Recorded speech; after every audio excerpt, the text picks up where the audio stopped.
What's up everyone, my name is Jeff, and today we're going to have some fun diving into day 3 of spoiler season, which it's only 4 days, so there's tons of stuff that keeps coming out, and there's always new stuff that's coming out while I'm recording these, so I saved those for the end of the video, so make sure you guys stay to the end. Make sure you guys hit the like button and subscribe, and let's go ahead and dive right into some sweet new spoilers that we got, because these ones are exciting. Here we go.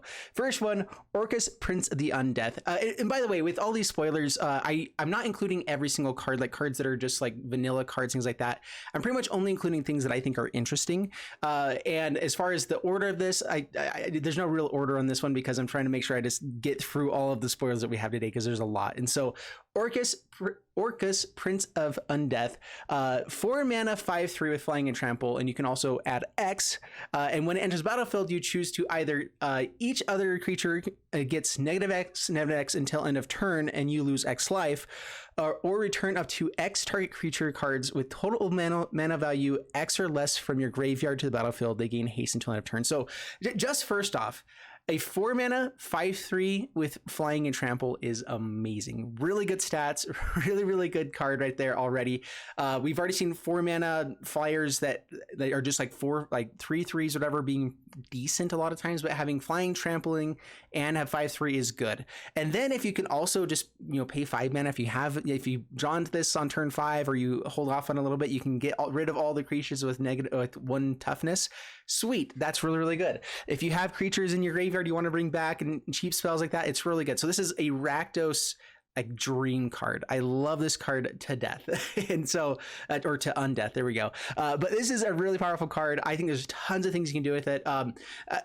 With it, so it does say you have to return up to X target creature cards with total mana of X or less. So I was thinking initially you could like bring a bunch of like cheaper spells and just have a bunch of value out of this one, but you do have to actually target each creature you're going to bring back and mana value X or less. But if you get X, if you pay 7 mana for this, you get 3 creatures that are mana value 3 or less, and so, or it is total mana value X or less, so you can get 3 1 mana creatures. So you're wanting to play this in a deck that is pretty small, a lot of smaller creatures, but man, I'm excited about it. I think it'll be really cool. All right, next one.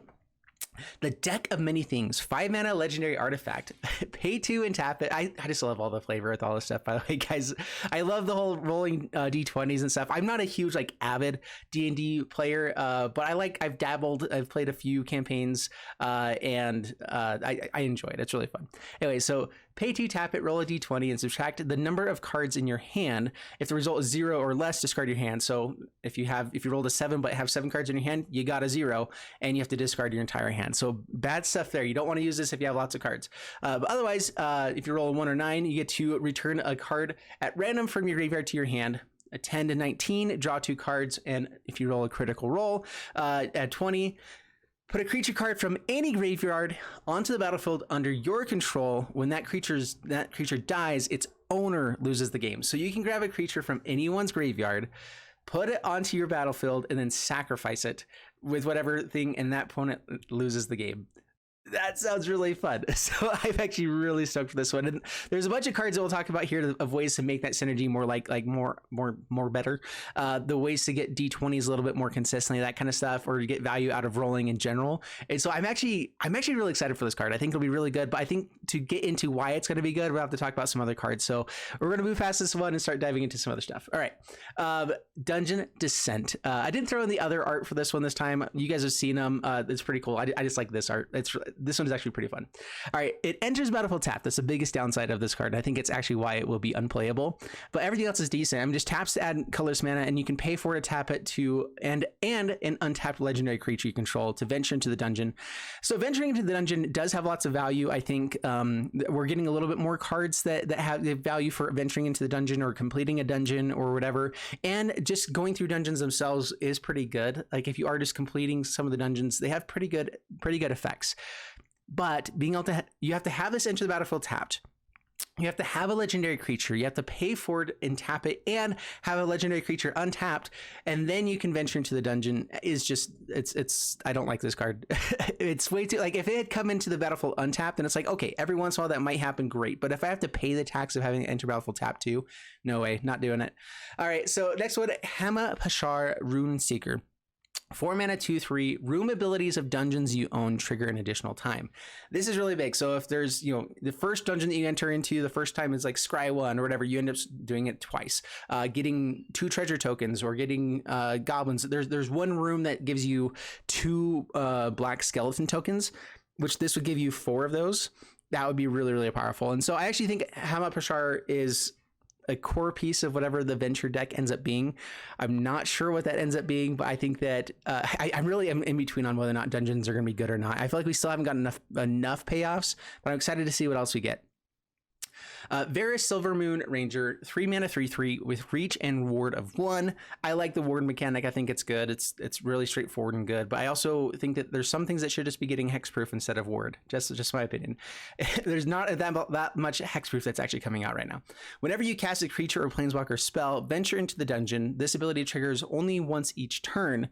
And whenever you complete a dungeon, create a 2/2 green wolf creature token. So whenever you complete a dungeon, I don't know how the dungeons work if you can complete the same dungeon over and over again. If so, that can be pretty powerful. Having this out there, you're going to be venturing probably every turn if you're casting creatures.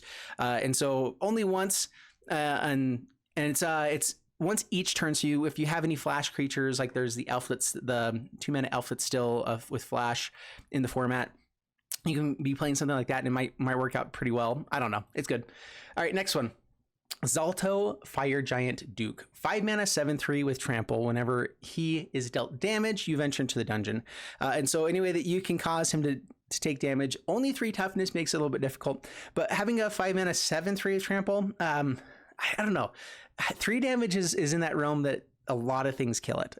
And a lot of things can chump it and kill it, that kind of thing. But people will also chump with multiple creatures to try to kill something like this. And so the benefit there is if they block with 2 creatures, it's dealt damage twice. Once for each of them.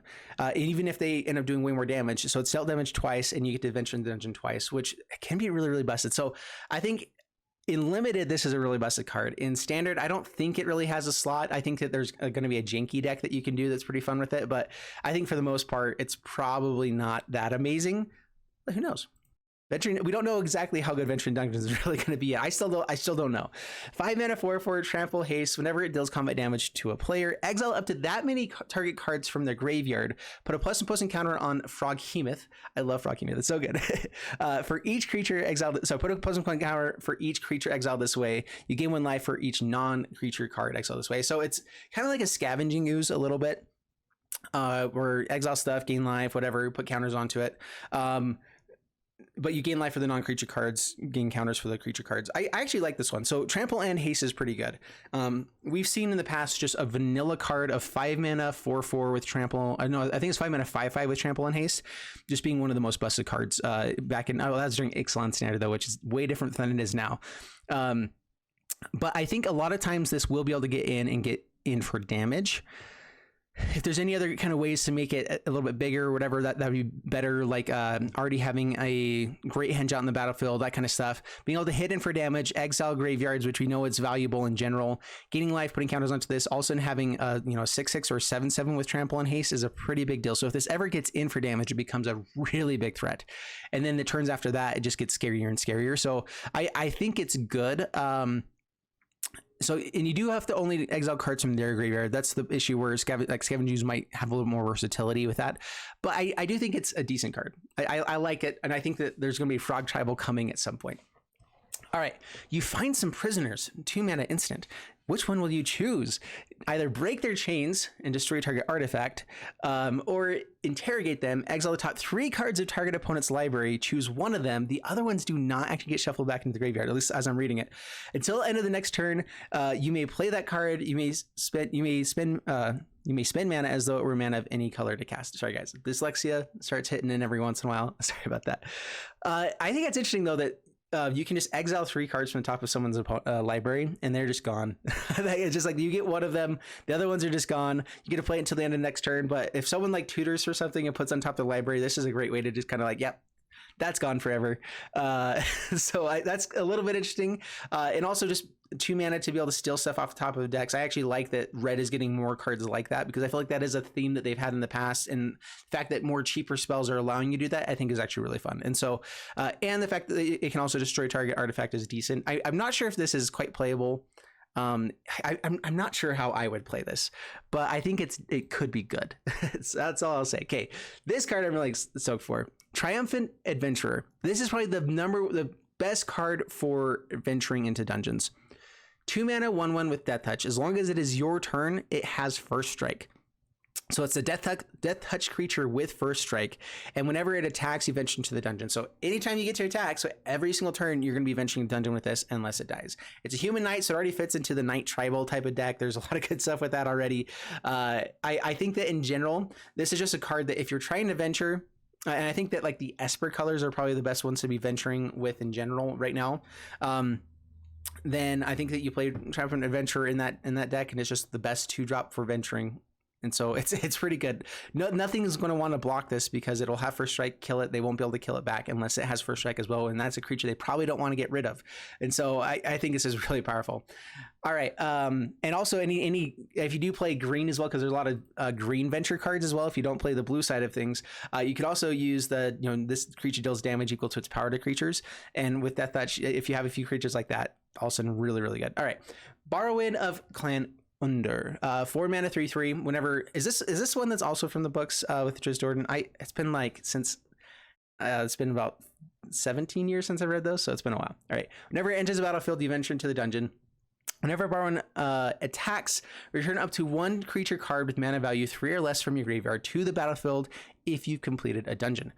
So you have to complete a dungeon first, and then you get get something that is on creatures that are already this mana costs. And I like this, okay, just for the sake that it ventures in the dungeon, and it is a payoff for venturing to dungeon, but it's a really weak payoff. Like as far as these kinds of creatures we've seen a lot of times, there's Bishops of Rebirth that had the last effect without any stipulation at 5 mana in monocolored, and it never really saw play. We've seen other clerics in the 4-drop slot that kind of do similar things with stuff. They're good, but they're kill on sight cards. You just kill this card first and the other one. And the other issue too is that the decks that are going to be killing all this stuff all the time are the decks that are running Extinction Event, that are decks that are running the Sphere of Annihilation now, and all of these cards that are just exiling everything, and everything gets exiled from the graveyard because of the shadow or whatever. There's just way too much exile in the format. That it actually makes these kinds of cards just unfun. And so I'm a little bit frustrated because just where the format is, this is not good because of that. Otherwise, I think the effects might be decent, but I kind of doubt it. All right, Farideh, Devil Chosen, 4 mana, 3/3. Dark One's Own Luck. Whenever you roll 1 or more dice, Farideh gains Menace and Flying till end of turn. If any of those dice's results were 10 or more, you also draw a card. And so there's lots of ways to be rolling dice. And so I actually really like this just for the sake of being able to potentially draw lots of cards. And 3/3 with Flying and Menace for 4 mana, pretty decent. That's a really evasive creature. And so you can get in for lots of damage with it. But the main thing you want it for is the drawing cards. Instrument of the Bards. 1 mana legendary artifact. At the beginning of your upkeep, you may put a harmony counter on Instrument of the Bards, and for 4 mana you can tap it, search your library for a creature card with mana value equal to the number of harmony counters on Instrument of the Bards and reveal it. Put it into your hand.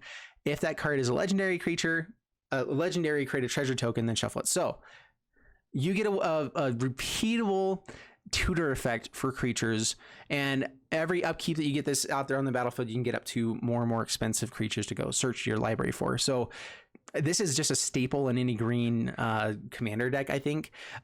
If you have any kind of creature synergy combo, this goes into it. And even without that, just like finding something that is useful, like if you have any creatures that are good, I think you play this in this. Like it's just good. And for any legendary creature, be able to make a treasure token means that if you did ever just have extra mana floating, which in Commander it does actually happen every once in a while, especially if you're in other colors, whatever, or if you're in green and you're ramping like crazy, there are turns you don't have it.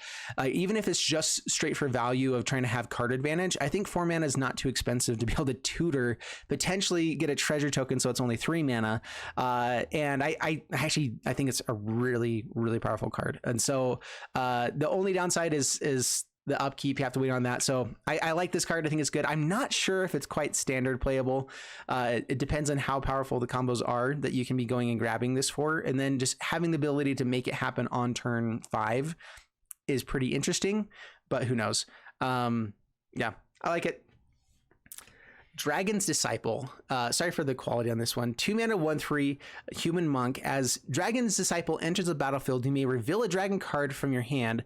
If you do, or if you control a dragon as it enters the battlefield, it enters with a +1/+1 counter on it. And so if you either can reveal a dragon from hand or you control a dragon, it enters with a +1/+1 counter on it. So it is a 2 mana 2/4.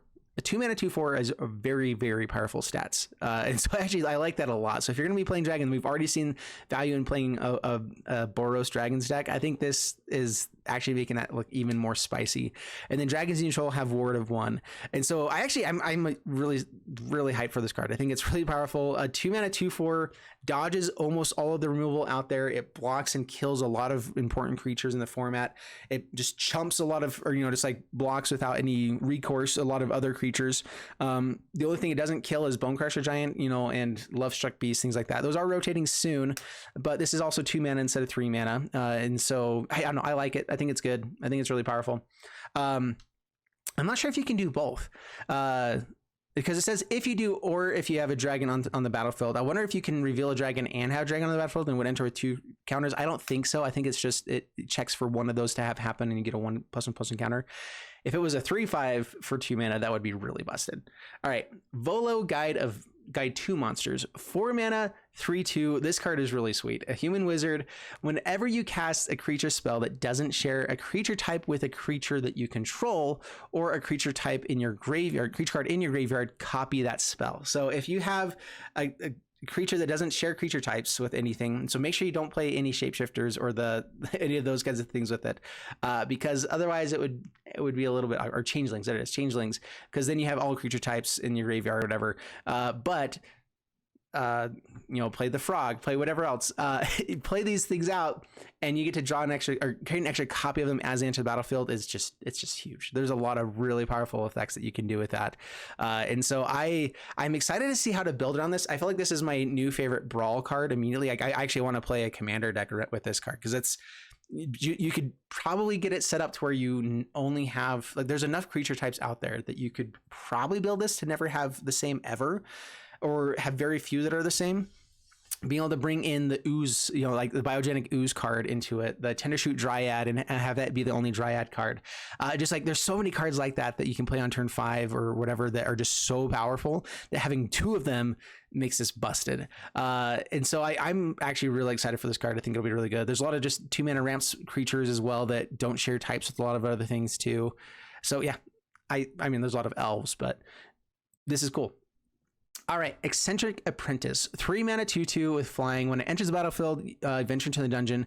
Then at the beginning of combat on your turn, if you've completed a dungeon, up to 1 target creature becomes a bird with base power and toughness, 1/1, and flying until turn. This isn't an amazing card, but I'm just showing some of the effects that we're getting that actually have value from finishing a dungeon, or if you complete a dungeon. And this is like all that we're getting. Like, I'm actually really disappointed there's not a ton of like value for completing dungeons so far. Like I've not been impressed. So this is one of them. This is actually one of the better things that we've seen, and that's how sad it is. But yeah, so if you complete a dungeon, then you can target an opponent's creature, and an Elder Gargoth turns into a 1/1 bird with flying, and this can fly through and kill it.